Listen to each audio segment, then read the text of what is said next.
Eu não sei se você já teve algum momento na sua vida que foi tão difícil, mas tão doloroso, que pensou que não fosse conseguir sobreviver. Eu não digo nem sobreviver fisicamente, não, emocionalmente. Sabe aquele momento onde você passa por um vale tão escuro quanto a morte? Para algumas pessoas, esse momento é um momento de enfermidade, um momento onde você recebe uma notícia devastadora, ou até um momento que você enfrenta a morte de um ente querido, sabe?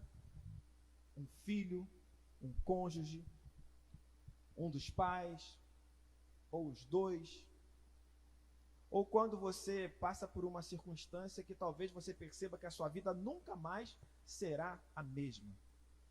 Só quem vive pode dizer que já enfrentou um momento desse. E assim, o pessoal que é novo, bem novinho, né? Bem mais novo que eu, o pessoal que está na adolescência, sendo adolescente, pode até pensar: pastor, não vivi esse momento ainda. Então eu quero te dar uma notícia. Esse momento vai chegar na vida de todos nós, sabe? Todo ser humano passa por uma situação assim. Todo ser humano enfrenta um momento de crise. Essa é a realidade. Entende? A gente também não precisa ficar paranoico e ficar só pensando que a crise vai chegar e não desfrutar do que a vida nos proporciona. Entende? Jesus disse que a gente precisa entender que basta a cada dia o seu próprio mal. Mas é exatamente no momento assim.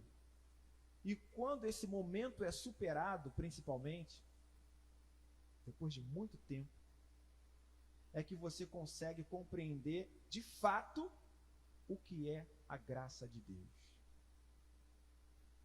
Quando você olha para trás e percebe que aquele momento que você pensou que jamais iria ultrapassar ficou para trás, você consegue identificar a graça de Deus.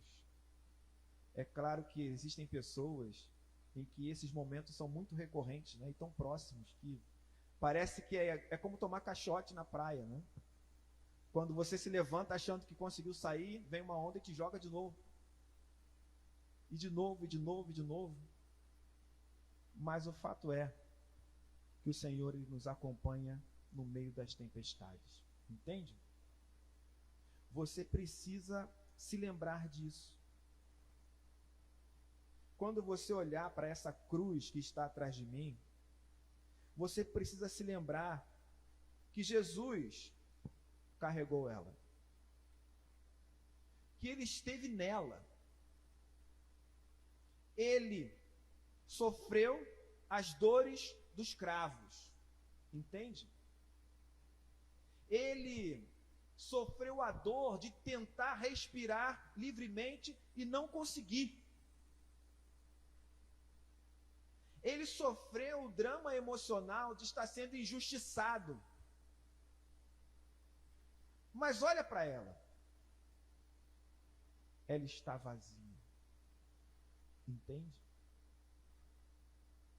O sofrimento de Jesus na cruz não o impediu de ir adiante, de sair sepulcro afora e continuar vivendo. Esse é o nosso desafio. Quando você olhar para essa mesa, não se lembre só da morte. Lembre-se da morte que resultou em vida. É claro que nós celebramos a morte, porque sem ela nada disso seria possível. Mas a vida não termina na morte. Como não, pastor? Ué, foi isso que Jesus disse. Se você crê, você vai ver a glória de Deus. Ele disse: eu sou a ressurreição e a vida. Quem crê em mim, ainda que morra, viverá. Você acredita nisso? Você acredita que às vezes você anda como morto, mas você está vivo? Eu lembro que um dia eu estava me sentindo como morto.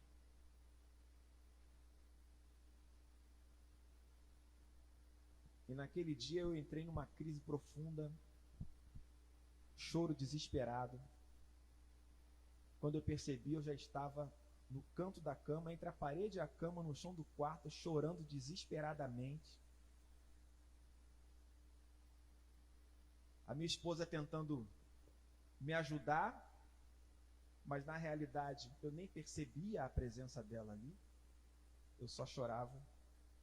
E a sensação que eu tive é que eu fui transportado para uma estrada de chão batido, difícil. E eu estava caído naquela estrada, chorando desesperadamente, não querendo levantar.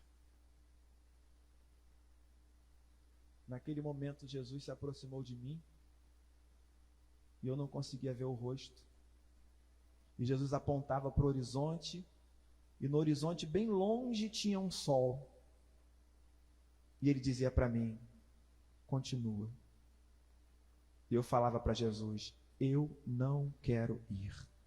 Eu quero ficar aqui.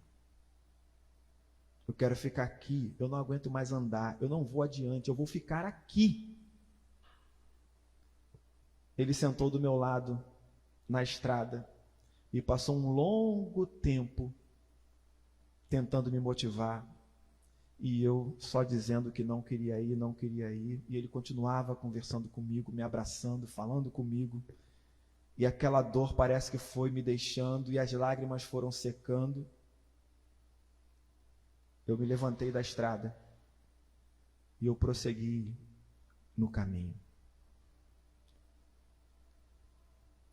Eu não vi o sol, porque na realidade, no momento em que isso aconteceu, eu também me levantei do chão, do meu quarto. E eu percebi que num momento difícil desse, Jesus estava comigo, entende? Essa é uma experiência muito pessoal. Muito pessoal. É um testemunho muito pessoal.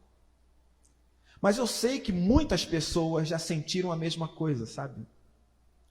Se não sentiram a presença de Deus, tirando elas do poço, do fundo do poço, se sentiram pelo menos afundadas na lama, sem forças para subir, sem reconhecer quem realmente se é.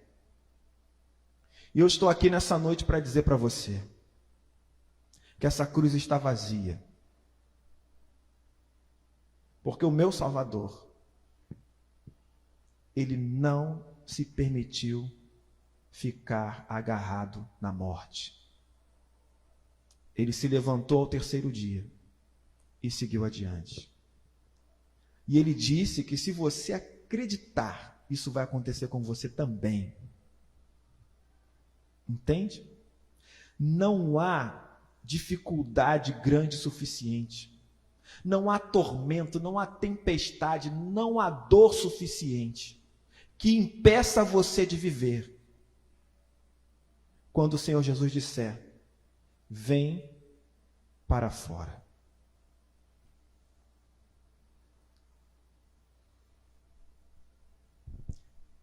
Essa mesa é a mesa onde 12 homens se uniram a Jesus. 12 homens. Um o vendeu por 30 moedas de prata. O outro, que prometeu mundos e fundos, o negou. Um o acompanhava, mas de longe. Os demais todos fugiram. No momento em que Jesus mais precisava dos seus amigos, eles sumiram. Isso depois de Jesus ter sentado com eles, depois de ter lavado os pés deles, de ter falado sobre traição. Nada disso impediu o que estava para acontecer. Mas o fato é que mesmo depois de tudo isso, Jesus foi ao encontro deles após a ressurreição e disse: paz seja convosco. Jesus continuou o momento de comunhão. E nós só celebramos essa mesa hoje porque a dor e a decepção dos discípulos não foi suficiente para impedir que eles continuassem celebrando. Na realidade, você está aqui por causa de uma maravilhosa graça. Uma graça tão grande que não tem como falar em palavras. Um amor tão imenso por você, que você não vai conseguir escrever tanto sobre ele. Essa mesa aqui mostra isso, entende? Essa mesa conta a história de homens como Pedro, que disse, não conheço, e Jesus disse, apacenta as minhas ovelhas. Ou como Filipe, que disse, mostra-nos o Pai, isso nos basta. Jesus disse, olha, há tanto tempo que eu estou com você, quem vê a mim vê o Pai, Filipe. Qual é a sua história com essa mesa? Qual foi o seu momento?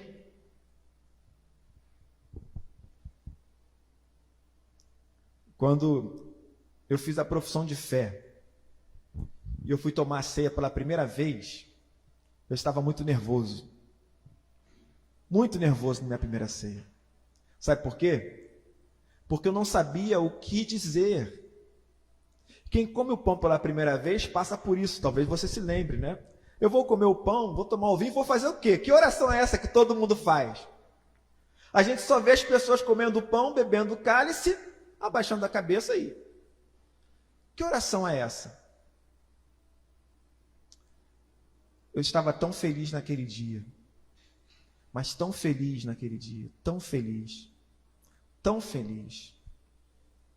que quando eu coloquei aquele pão na boca, eu não conseguia dizer outra coisa que não.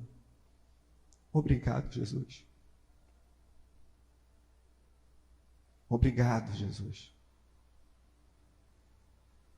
É isso que você veio fazer nessa noite? Dizer obrigado, Senhor Jesus? Agradecer? Comer esse pão e dizer, Senhor, eu morri de fato com o Senhor na cruz. Beber o vinho e dizer, Senhor, agora o Senhor vive em mim. Obrigado. Obrigado. Foi isso? Se você veio aqui para fazer isso, se você montou a sua mesa em casa com a sua família para expressar isso, você está no caminho certo. Celebração da ceia é ações de graça. É olhar para a cruz, ser iluminado. É olhar para os irmãos, também ser iluminado e iluminar as pessoas. Tamanha gratidão que sentimos pelo que o Senhor fez por nós. Amém?